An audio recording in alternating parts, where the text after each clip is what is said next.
Berlatar di sebuah bengkel mobil yang sudah lama tak beroperasi setelah sang pemilik tewas oleh berandalan.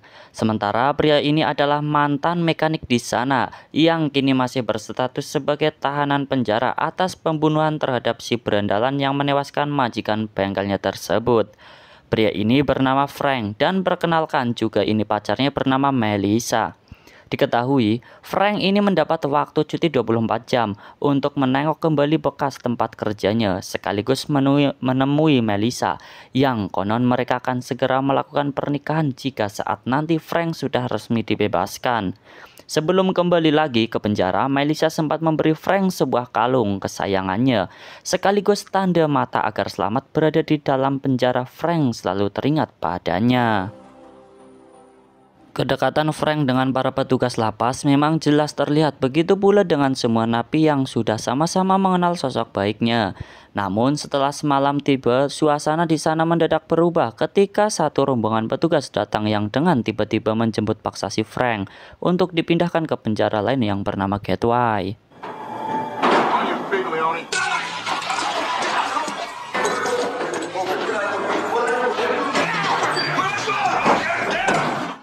Cerita pun berpindah ke lapas baru tersebut, di mana Frank dibuat terkejut oleh kepala lapas di sana. Sepertinya Frank sudah mengenali dia sebelumnya, yang bernama Trumgol. Sedangkan kapten polisi yang memimpin pada proses penyambutan terhadap Frank tadi yang bernama Meisner. Di samping karakternya yang terkenal keras, Meisner juga ternyata dikenal sebagai petugas yang bertanggung jawab dan jujur dalam menjalankan tugas. Dalam hal ini, ia langsung mengancam Frank untuk tidak berbuat macam-macam jika tak mau berurusan dengannya.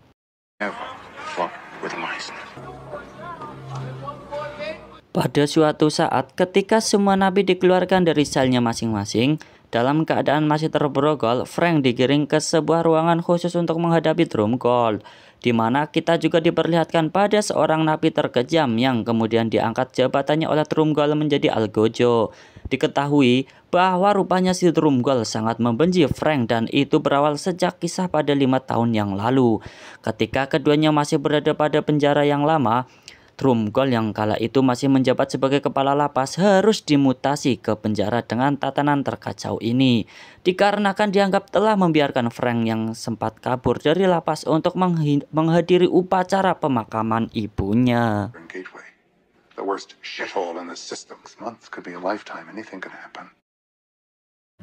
Berhubung sebentar lagi Frank akan segera dibebaskan, maka dengan segala cara Trumgol pun berusaha untuk bisa membalas sakit hatinya kepada Frank selama waktu menjelang pembebasan tersebut.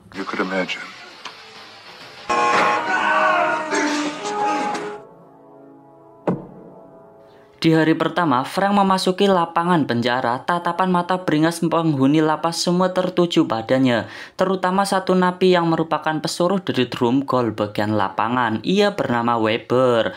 Ketika terjadi perselisihan dengannya, Frank mendapat sedikit pembelaan dari satu napi lain. Meski akhirnya Frank tetap dihukum untuk membersihkan semua lantai penjara.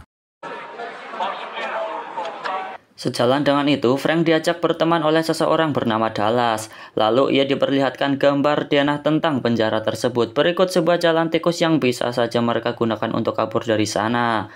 Namun Frank sendiri tak menyarankan itu, mengingat medan yang sangat berbahaya bagi keselamatan mereka berdua. Setelah saling kenal, Frank lantas diajak menemui seorang pengelola bengkel penjara yang bernama Eccles. Harapannya Dallas ingin agar Frank ikut bekerja bersamanya di bengkel tersebut. Namun karena setahu Eccles bahwa Frank ini adalah napi yang paling bermasalah, maka ia pun tak mau ambil resiko dan langsung menyuruh Frank pergi saat itu juga.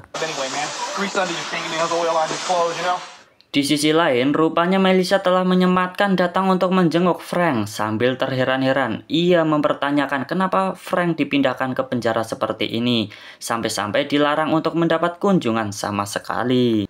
Saat jam makan siang tiba, Dallas memperkenalkan Frank kepada satu teman bengkel yang dikenal dengan panggilan Freeze. Ketika mereka asik mengobrol, tiba-tiba saja terjadi sebuah keributan antara sesama napi, yang kemudian memaksa para sipir datang untuk mengatasinya.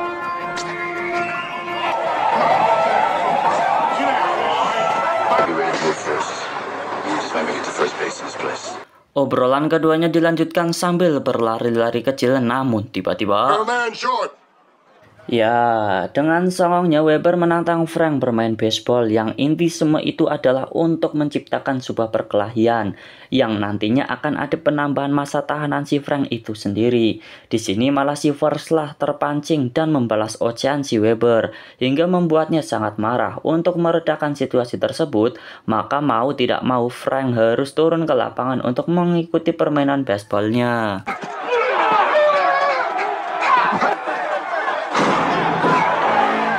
Berkali-kali Frank terjatuh akibat serobotan Weber dan timnya memang sengaja ingin membuat dia marah. Melihat permainan yang terlihat semakin tak sehat, maka Eccles pun segera turun gunung untuk membantu perlawanan dan hasilnya tim Weber dapat dikalahkan.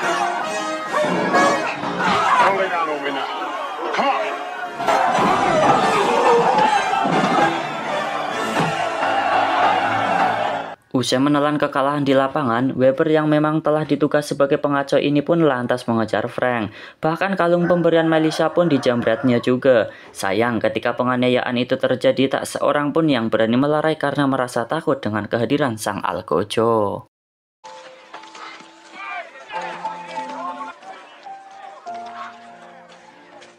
Berawal dari kejadian kemarin, Eccles jadi berubah simpati kepada Frank dan menerima dia untuk bergabung di bengkelnya. Semenjak itu, Eccles lebih mengenal sisi baik dari kepribadian Frank sendiri, sehingga kedekatan di antara mereka berdua pun terjalin semakin akrab. Singkatnya, mereka sepakat untuk memperbaiki sebuah mobil antik yang sudah hampir 15 tahun jadi barang rongsokan. Tak sampai berminggu-minggu, mereka berhasil menghidupkan kembali dan semua itu adalah berkat otak cemerlang si Frank, yang diam-diam ternyata seorang mekanik handal.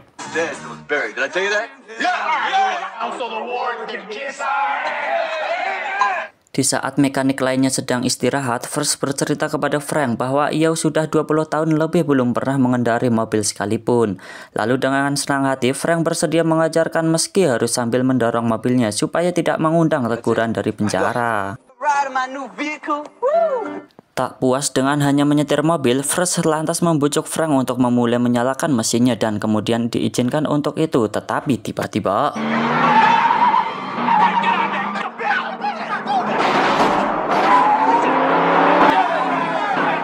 ya, para penjaga lapas yang akhirnya mengetahui aktivitas mereka langsung menembaki mobil tersebut. Bahkan karena dianggap sebagai biang kerok, sering dijatuhi hukuman isolasi selama 6 minggu.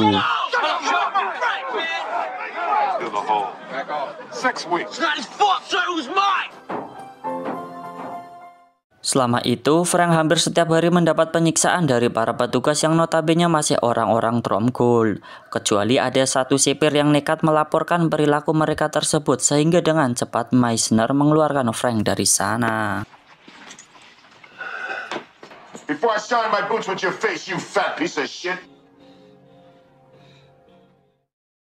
Setibanya di dalam sel, semula Frank dikejutkan dengan setumpuk surat di mana rupanya surat demi surat ini dikumpulkan si petugas pada setiap kali Melissa datang membawanya. Sebagai perwakilan, dia tak pernah diberi kesempatan untuk bertemu kekasihnya walaupun sedikit pun. 3 minggu menjelang hari kebebasan, Frank kembali ke bengkel. Di sana ia diminta tim yang lain untuk memperbaiki mobilnya lagi. Namun menurut Frank semua itu akan sia-sia karena ujung-ujungnya si Tromgul akan menghancurkannya juga. Sedangkan untuk saat ini Frank hanya ingin fokus melewati masa tahanannya dengan baik.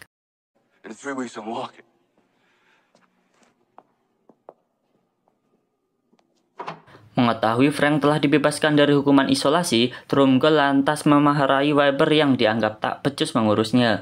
Dari itu, Weber dituntut untuk terus memancing keributan dengan Frank, dengan tujuan supaya Tromgul dapat alasan yang lebih kuat untuk tetap memenjarakannya lebih lama lagi.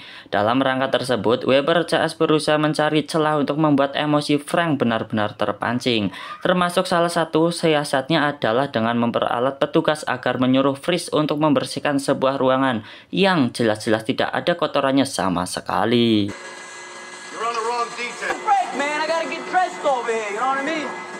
Disitulah pasukan Weber menjalankan rencana jahatnya, di mana Fritz yang hanya seorang diri pun lantas dihajar habis-habisan hingga tewas di tempat itu juga.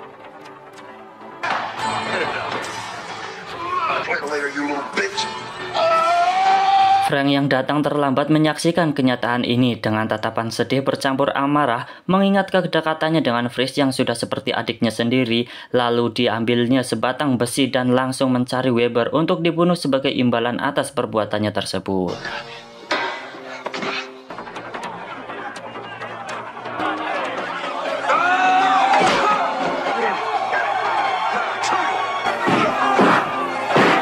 Dan ketika Weber berhasil dibuat tak berdaya, Frank akhirnya sadar bahwa ini adalah jebakan Dromgold supaya ia mendapat hukuman yang lebih berat. Dari situ maka Frank pun memilih untuk mengurungkan niatnya. Namun tiba-tiba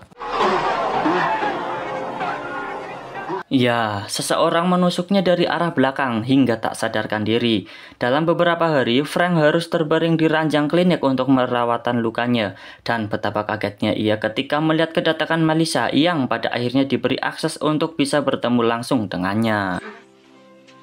Walau hanya sekejap, pertemuan itu sangat berarti bagi Frank dan cukup membuat penyembuhannya terasa berjalan lebih cepat. Namun setelah itu ia dikejutkan dengan kedatangan seorang napi yang akan dibebaskan pada hari esok, di mana ia mengaku telah diperintahkan untuk memperkosa dan membunuh seseorang yang tak lain adalah Melissa. Get an extra 100 every time she screams. Teringat apa yang pernah dikatakan Dallas soal jalan tikus, maka Frank pun lantas meminta dituntunnya melewati jalan tersebut agar ia bisa keluar dari penjara pada malam itu juga. Tapi rupanya Dallas mengkhianati Frank karena tergiur oleh janji akan dibebaskan oleh Dromgold. Kecewa karena telah dibohongi, Dallas pun memutuskan untuk berontak terhadap Dromgold, namun dia malah lebih dulu dikeroyok oleh para petugas. Sampai akhirnya ia pun tewas termakan oleh kebodohannya sendiri. Di sisi lain, Frank diseret petugas untuk kemudian disiksa dengan semburan uap panas. Tetapi di sini Frank benar-benar bangkit melakukan perlawanan dan satu persatu petugas pun berhasil dihabisinya. Sebelum kemudian dia melanjutkan pelariannya menuju atap penjara.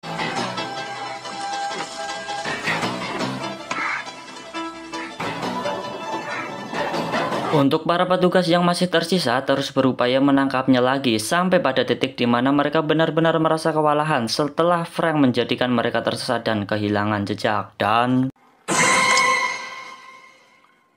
ya, secara mengejutkan Frank muncul di belakang Dromgold lalu menyekapnya. Tepat di sebuah ruangan eksekusi yang sebelumnya Frank juga sempat disiksa di ruangan tersebut, di hadapan mata para petugas ia lantas mengikat tangannya pada sebuah tuas saklar di mana jika ada petugas yang berani menembaknya, maka secara otomatis Dromgold akan mati oleh sengatan listriknya. Di saat petugas tetap diam tanpa tindakan apapun, maka di situ Frank mendesak Dromgold agar mengakui bahwa dialah dalang di balik kematian Fritz dan termasuk semua kekacauan lain yang telah terjadi di sana. Karena takut terhadap ancaman, akhirnya Dromgold pun jujur atas semua kebusukannya di hadapan Kapten Meissner. Mr. Meissner, you in hell. Dengan pengakuan tersebut, akhirnya Dromgold ditetapkan sebagai penjahat yang layak mendapat hukuman berat. Sementara itu, Frank masih harus menunggu 3 minggu lagi menjelang hari ia dibebaskan.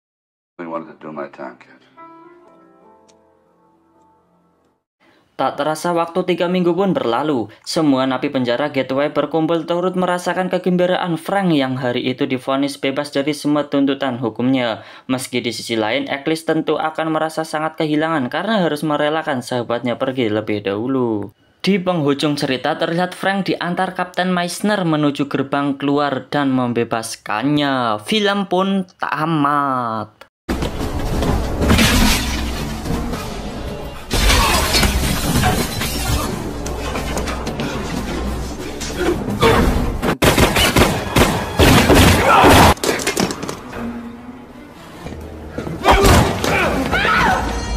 Scene diawali dengan seorang agen FBI bernama Malo. Ini orangnya tengah membeli cincin untuk melamar pacarnya, dan sebelum menemui sang pacar, dia memutuskan untuk melakukan pesta tuak sebagai bentuk syukur karena akan segera menikah. Namun di sana mereka malah berdebat terkait seorang pemuda berantai yang terus membunuh anggota polisi. Dan di tengah perbincangan, Malloy mengatakan bahwa dia akan segera menangkapnya. Singkat cerita, Meloy pulang ke rumah dan menemui sang pacar untuk meminta maaf atas keterlambatannya, di mana dia langsung mengutarakan keinginannya untuk menikahi pacarnya tersebut. Have a surprise. I got this great surprise. Keesokan paginya, Meloy pergi ke TKP yang sudah dipenuhi oleh polisi.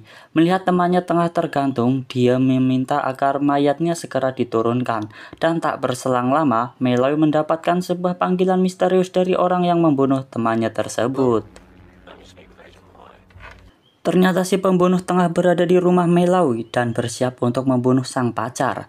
Mengetahui hal itu, dia pun panik dan langsung pulang ke rumahnya. Namun terlambat karena sang pacarnya sudah mati dengan posisi tergantung tanpa bola mata. Di tengah kesedihannya yang begitu mendalam, seorang polisi junior membawa berita bahwa dia telah menemukan si pelaku. Dan tanpa menunggu waktu lama, Meloy beserta semua polisi yang berada di sana pun langsung pergi untuk mengejar pelakunya. Namun, sayang mereka kembali kehilangan jejak terkait pelaku tersebut.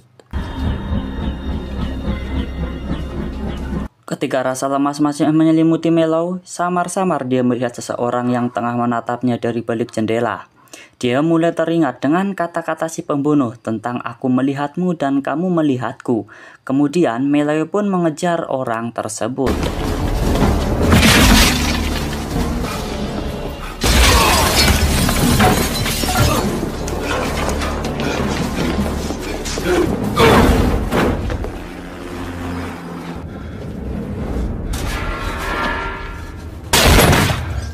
Namun, lagi-lagi Meloy kehilangan jejak si pembunuh sehingga pengejarannya harus berhenti tepat di depan mayat seorang polisi yang mati tergantung dengan tulisan ICU di pipinya.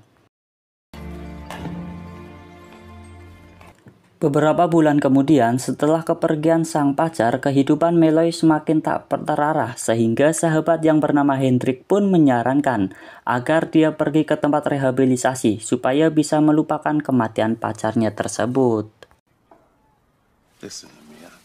Namun sayang sehingga dia memilih untuk pulang daripada mendengarkan ocehan dari temannya.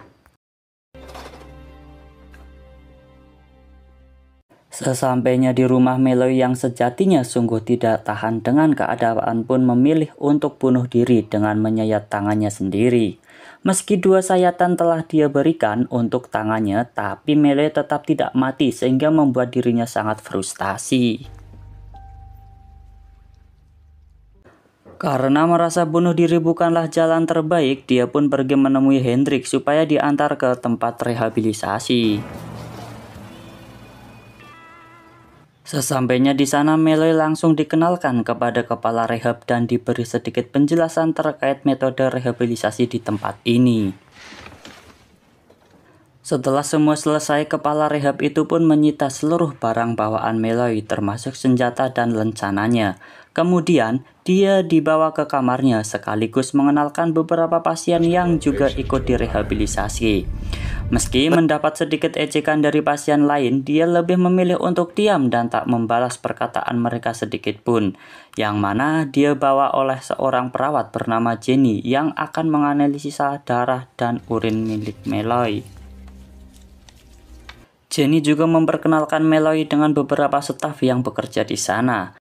Dan setelah terpisah dengan Jenny, dia diperkenalkan dengan pasien lain yang bernama Slater, yang mana Slater kemudian menyarankan agar Meloy tidak berteman dengan pasien lain.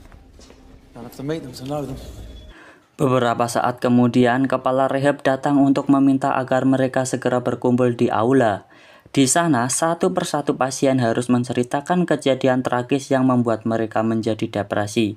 Dan hal tersebut dilakukan agar pasien bisa saling mencurahkan isi hati mereka dan melepaskan beban berat yang terus menghantuinya. Namun sayangnya acara tersebut tidak berjalan sesuai rencana karena ulah seorang pasien yang sedikit arogan, yang mana ketika jam istirahat, Meloy pergi ke sebuah gudang untuk membuang cincin yang belum sempat ia berikan kepada sang pacar. Dan di sana dia bertemu dengan Jenny yang sedang bersantai sambil menikmati sebatang rokok kretek. Mereka pun sedikit berbincang tentang tujuan masuk ke pusat rehab. Namun di tengah perbincangan, Malloy mulai kesal kepada Jenny karena dia berusaha untuk masuk ke dalam masalah pribadinya. Kemudian mereka memutuskan untuk menghentikan perbincangan tersebut dan kembali ke pusat rehabilitasi. Malam harinya mereka dikejutkan dengan kematian seorang pasien yang diduga mati karena bunuh diri. Mengetahui hal itu, kepala rehab langsung mengumpulkan seluruh pasien untuk melakukan briefing. Namun, lagi-lagi karena ulah si arogan, acara tersebut kembali kacau dan Malloy pun emosi dibuatnya. Real good at kicking them when they're down, aren't you? Setelah kepergian Malloy, seorang pasien mendadak muntah dan kejang karena efek sebuah obat, di mana kepala rehab meminta semua pasien untuk mengumpulkan sabuknya karena takut mereka akan bunuh diri. Keesokan paginya salah satu petugas kembali menemukan pasien yang mati bunuh diri, di mana Malloy diminta untuk memeriksa jasadnya dan mengartikan bekas luka dari jasad tersebut. Dan setelah diidentifikasi, Malloy kembali teringat masa lalu terkait pembunuhan yang telah membunuh pacarnya. Namun, saat ini dia hanya bisa mengatakan bahwa bekas lukanya memang terlihat seperti bunuh diri. Saat itu juga kepala rehab memutuskan untuk mengunci semua pasien dan akan meninjau ulang berkas milik mereka. Di mana saat Jenny akan mengunci kamar Malloy, dia berpesan agar malam ini dia mengunci diri di kamarnya. Dan alasannya karena Malloy sudah menemukan titik terang terkait kasus yang tengah mereka hadapi. Pada tengah malam, ketika kepala rehab sedang memeriksa berkas pasiennya, terlihat seseorang misterius yang tengah mengambil seluruh berkas serta persediaan obat yang ada di dalam kantor. Mendengar keributan tersebut, kepala rehab pun pergi ke ruangannya dan melihat tempat tersebut yang sudah sangat berantakan, di mana dia melihat seorang misterius dan langsung mengejarnya saat itu juga. Hey, come back here! Setelah mengejar sampai keluar, tiba-tiba mengetahui kepala rehab telah mati membuat seluruh pasien panik dan saling berselisih tentang pelaku pembunuh tersebut, di mana seluruh perhatian langsung tertuju pada Jenny yang disinyalir telah memperkerjakan seorang psycho di sana dan kemungkinan besar bahwa psycho itu merupakan dalang di balik ini semua. Karena situasi tidak kondusif lagi, Malloy pun membagikan senjata para pasien yang telah disita oleh kepala rehab untuk berjaga-jaga. Sementara itu, Hendrik berniat pergi ke suatu tempat. Di sisi lain, Malloy menemukan mayat yang ternyata merupakan seorang polisi.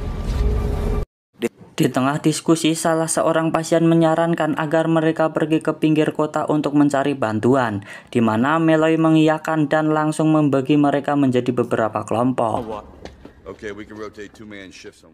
Setelah tim terbentuk, mereka pun mulai bergerak dan menjalankan tugasnya masing-masing. Malloy sendiri pergi ke ruangan kantor untuk mencari berkas para pasien. Namun, sayang semua berkas para pasien telah hilang karena diambil oleh si pembunuh. Tidak berselang lama, salah satu kelompok yang bertugas membersihkan salju mendapat penyerangan dari seorang, hingga mobil yang mereka gunakan harus menabrak sebuah pohon. Sementara itu, Malloy yang mendengar suara klakson dari luar pun langsung bergegas pergi dan berpesan kepada Jenny untuk menembak setiap orang yang membuatnya takut. Sementara itu, di luar melihat seseorang misterius yang telah berhasil membunuh semua orang yang berada di dalam mobil. Sesampainya di tempat, kecelakaan Malloy dibuat terkejut ketika melihat dua mayat sekaligus yang mati dengan cara yang mengenaskan. Dan setelah melihat hal tersebut, dia sontak teringat dengan masa lalu terkait orang yang telah membunuh pacarnya. Di dalam gedung rehabilitasi, salah seorang pasien tua tidak sengaja memasuki ruangan eksekusi yang ternyata tengah ditunggu oleh si pembunuh misterius. Dan alhasil si kakek pun harus mati di tempat tersebut. Dengan raut wajah yang cukup marah, Meloy pun kembali ke gedung dan langsung mengurung semua pasien tanpa alasan yang jelas, di mana dia pergi ke kamar mayat untuk memastikan sesuatu dan ternyata dugaannya benar. Ketika melihat sebuah tulisan, Meloy melihat tanda yang dia temukan dari kelopak mata seorang mayat, dan Meloy langsung menyimpulkan bahwa pembunuh pacarnya tengah berada di sana untuk membunuh mereka semua. He's here. Ketika Meloy hendak pergi ke tempat para pasien yang ditahannya, tiba-tiba setelah pingsan, Meloy kemudian dikurung di kamar oleh orang yang memukulnya. Dan setelah itu dia melepaskan seluruh pasien serta menjelaskan alasannya mengurung Meloy. Dia beranggapan bahwa Meloy adalah pelaku dari pembunuhan yang terjadi di sana. Mendengar hal tersebut, Slater membenarkan dan meminta agar Meloy tetap dikurung di kamarnya. Sementara itu, Meloy yang terkurung mencoba segala cara untuk bisa keluar dari ruangan tersebut. Namun ketika tengah membakar bungkus korek, tiba-tiba dia menyadari bahwa pelakunya adalah Slater. Kembali ke para pasien, di sana Jenny menjelaskan bahwa Meloy berbicara seperti dia mengenal pelakunya karena ternyata orang tersebut merupakan seorang pembunuh polisi yang sudah dia lacak dari dahulu. Dengan sombongnya, salah satu pasien yang terus membuat onar mengatakan bahwa dia akan menangkap dan membunuh pelaku tersebut. Dan dengan sedikit kesal, Slater membalas ucapan si sombong itu dengan mengatakan bahwa dia berharap agar si sombonglah yang dapat menangkapnya. Setelah diskusi panjang selesai, Slater meminta si sombong itu dan satu lainnya untuk menemuinya di tempat kayu. Di sisi lain, Meloy berhasil keluar dengan melewati seluruh ventilasi. Dan setelah sampai di aula, Meloy langsung mengumumkan bahwa Slater lah pelakunya, di mana dia membagi beberapa kelompok untuk segera menangkap dan membunuh Slater. Sementara itu, Slater sendiri mulai melakukan aksinya dengan mengintimidasi si sombong dan langsung membunuhnya. Dan setelah pembunuhan tersebut, Slater sedikit berpesan kepada Meloy dengan menggunakan walkie-talkie-nya sebelum kabur dari pusat rehabilitasi. You mean the real Mr. Slater I tracked up here? Dia mengatakan bahwa mereka berdua adalah sama, mereka tidak akan merasa lebih hidup daripada ketika tengah melihat orang lain mati. Sama halnya seperti Slater ketika membunuh pacarnya, Meloy yang melang tersebut. Di akhir percakapannya dia mengatakan bahwa sekali lagi Meloy telah terlambat, di mana Slater langsung pergi untuk meninggalkan pusat rehabilitasi dan mencari mangsa selanjutnya. Namun beberapa saat kemudian, Jenny yang berniat mencari Meloy malah bertemu dengan Slater. Dan tentu saja Slater langsung beritahu kedatangan Jenny kepada Meloy, di mana dia berkata bahwa momen tersebut bagaikan sebuah dejavu yang berakhir dengan sebuah tantangan untuk Meloy dengan Jenny sebagai taruhannya. Mendengar hal tersebut, Meloy langsung bergegas untuk mencari keberadaan mereka berdua. Sementara itu, Jenny yang menyadari bahwa orang di depannya adalah Slater memutuskan untuk berlari menjauhinya. Karena tidak ada jalan keluar, Jenny pun pergi ke gudang dan bersembunyi dari Slater. Sementara Meloy mencoba mengejar mereka berdua dengan mengikuti jejak kaki yang mereka tinggalkan, di mana ia disusul oleh kedatangan Hendrik yang turut mengikuti jejak kaki yang membuatnya penasaran. Di dalam gudang, Jenny hampir ditangkap oleh Slater, namun dengan cepat Meloy segera mengalihkan perhatiannya sehingga Slater memilih untuk membunuh Meloy dan membiarkan Jenny bersembunyi. Namun ternyata Meloy sudah berada di gudang sedangkan Slater pergi keluar untuk mencarinya. Di luar, Slater melihat seseorang yang sedang berjalan sambil mencari pintu masuk. Karena menganggap bahwa orang tersebut adalah Meloy, dia pun berniat untuk membunuhnya dengan cara yang cukup kejam. Namun siapa sangka orang tersebut adalah Hendrik yang mengikuti mereka secara diam-diam. Sedangkan Meloy tengah berdiri di belakang Slater yang juga siap untuk menembaknya. Karena sudah terpojok, Slater pun menabrak dinding gudang sehingga dia berhasil lolos dari tembakan.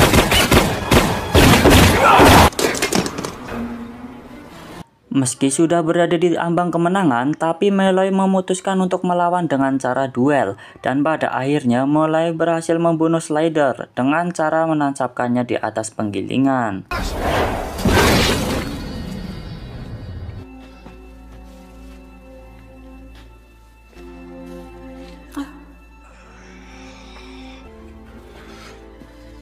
Dan film pun ditutup dengan Melo yang kini mengikhlaskan kematian sang pacar dan menyimpan cincin lamaran ini di atas sebuah ranting.